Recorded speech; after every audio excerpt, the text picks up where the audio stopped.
Delhi NCR के साथ देश के कई राज्यों की हवा इस वक्त करोड़ों लोगों को डरा रही है। ये डर पराली या धुएं से हवा में होने वाले प्रदूषण का नहीं है, बल्कि एक ज्वालामुखी का है, जिसकी राख कई शहरों के आसमान में है। सोशल मीडिया पर दावा है कि इस राख की वजह से ऐसा प्रदूषण होगा कि मास्क तक फेल हो जाएंगे और दिल्ली एनसीआर का AQI अब 2000 तक जाने वाला है। सच क्या है, आइए हम आपको बताते हैं, लेकिन पहले मूल खबर को समझिए। दिल्ली से 4300 किलोमीटर दूर इथियोपिया में एक ज्वालामुखी फटा है, जिसका नाम है हेली गुब्बी। दावा है कि 12000 साल के बाद इस ज्वालामुखी में विस्फोट हुआ है। ये धमाका इतना भयानक था कि इससे उठी राख 15 किलोमीटर की ऊंचाई तक चली गई। अब ये दुनिया के कई देशों से होते हुए दिल्ली तक पहुंच गई है। ज्वालामुखी की राख में खतरनाक सल्फर डाइऑक्साइड है, इसीलिए खतरा बड़ा बताया जा रहा है। चिंता विमानों को लेकर है, इसीलिए दिल्ली में 10 से ज्यादा फ्लाइट्स को रद्द करना पड़ा और कई उड़ानों में देरी भी हुई है। लेकिन हमारे कई न्यूज मित्रों के मन में ये सवाल होगा, ज्वालामुखी इथियोपिया में फटा तो उसकी राख आखिर दिल्ली तक कैसे पहुंच गई? कभी नहीं सुना होगा कि दिल्ली एनसीआर में किसी ज्वालामुखी और उसके विस्फोट की इतनी चर्चा हुई हो। ये कैसे मुमकिन हुआ, उसे भी देखिए। इथियोपिया का हेली गुब्बी ज्वालामुखी 12000 साल बाद अचानक रविवार को फट गया।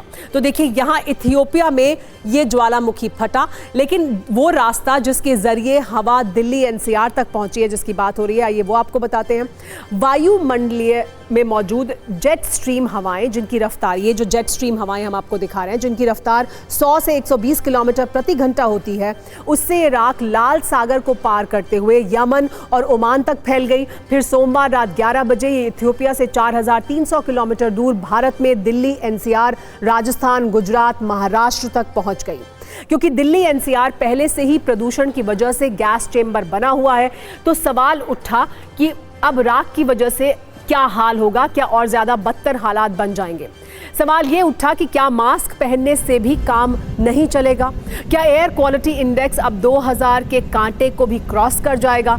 इसका जवाब जानने के लिए हमने कई मौसम वैज्ञानिकों से बात की और जो जवाब मिला वो आपको भी नोट कर लेना चाहिए।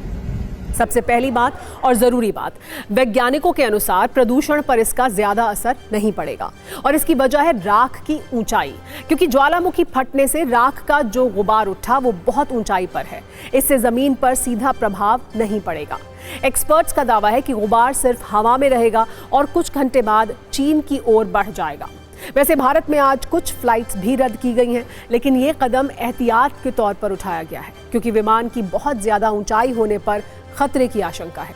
हालांकि DGCA यानी directorate general of civil aviation का कहना है कि टेक ऑफ और लैंडिंग में कोई बड़ा खतरा नहीं है।